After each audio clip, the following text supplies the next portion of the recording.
Cyrus, magus का कहना है कि हुफ्रिया के चेहरे पर वो फार नहीं है जो जन्म के वक्त मेरे या शिमिन के चेहरे पर था, रानियों वाला फार। केटायोन ने अपनी चिंता और परेशानी साइरस के साथ बांटी। साइरस ने नन्ही हुफ्रिया को अपनी गोद में उठाते हुए कहा, हुफ्रिया की इस कमजोरी के बारे में तुम जानती हो, देवदूत सरोश और अब मैं खुद हुफ्रिया तो नहीं जानती। और याद रहे केटायोन, जर्शिया की प्रजा को उनकी अगली रानी देने का वादा तुम कर चुकी हो। पर देवदूत सरोश के अनुसार बिना फार हुफ्रिया जर्शिया की रानी बनने के योग्य नहीं है। साइरस ने हुफ्रिया को केटायोन के पास बिस्तर पर रखते हुए कहा, हुफ्रिया के चेहरे पर फार ना हुआ तो क्या हुआ, तुम जो हो इसकी सबसे बड़ी ताकत तुम बन सकती हो केटायोन। हुफ्रिया के इस कमजोरी को कभी जर्शिया के सिंहासन और हुफ्रिया के बीच मत आने देना। तुम इसे ऐसे तैयार करो जैसे एक रानी को किया जाता है। तभी राजकक्ष के बाहर कुछ गिरने की आवाज सुनाई दी। साइरस, कहीं कोई छिपकर हमारी बातें तो नहीं सुन रहा था?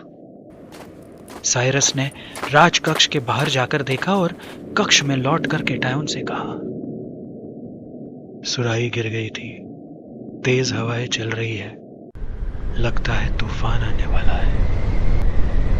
तूफान तो आ चुका था। केटायोन के पति कयोमर्स ने उनकी सारी बातें सुन ली थी।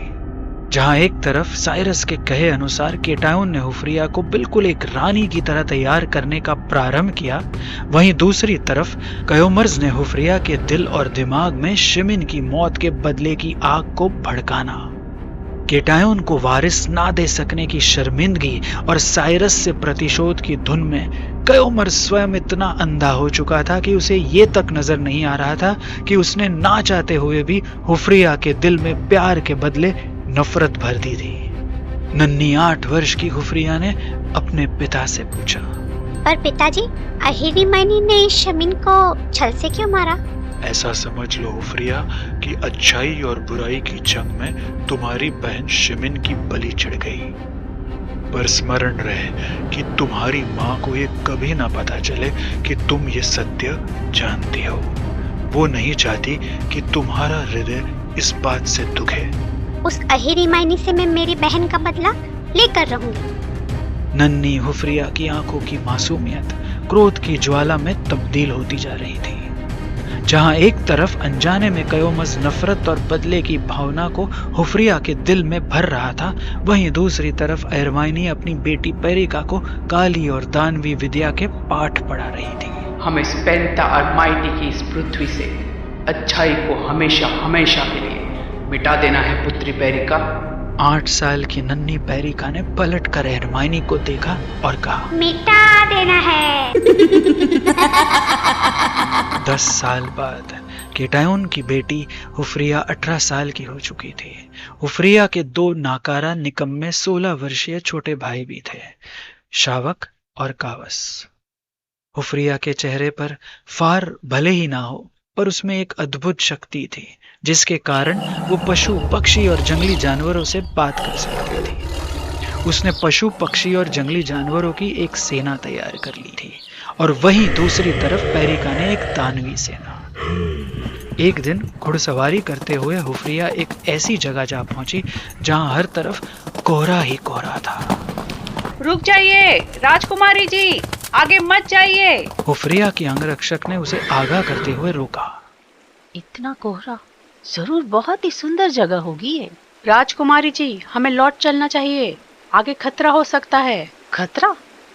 हम राजकुमारी है, जर्शिया की राजकुमारी, रानियों की रानी, केटायोन की बेटी, जर्शिया की होने वाली रानी, हमें क्या खतरा हो सकता है?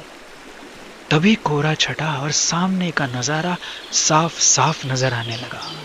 संयोग से नियति हुफ्रिया को उसी नदी के किनारे ले आई थी जहां शिमिन गायब हुई थी। ये तो बहुत सुंदर जगह है, और तुम तो कह रही थी कि आगे खतरा हो सकता है। ठीक ही कह रही थी ये, यहाँ कदम कदम पर खतरा हो सकता है। किसी की आवाज छटते हुए कोहरे को चीरती हुई आई। कौन हो तुम जिसने यहाँ आने का दुस्साहस किया है? दुस्साहस तो तुम कर रही हो जर्शिया की राजकुमारी से ये सवाल पूछकर। ओह, तो तुम हो केटायुम की दूसरी बेटी होफ्रिया। तुम्हारी बहन शिमिन को तो छल और कपट से मारा था मेरी माँ हिरमाइनी ने, पर तुम तो उससे भी बड़ी मूर्ख लगती हो जो खुद अपनी मौत को गले लगाने यहाँ पहुंची। तो ये बात सच है कि शिमिन को अहिरमाइनी ने छल से मारा था? प्यार में अंधी तुम्हारी बहन अर्नवास के नकाब के पीछे छिपे अहिरमाइनी के असली चेहरे को देख नहीं पाई। बेचारी के शेष भी ना मिले।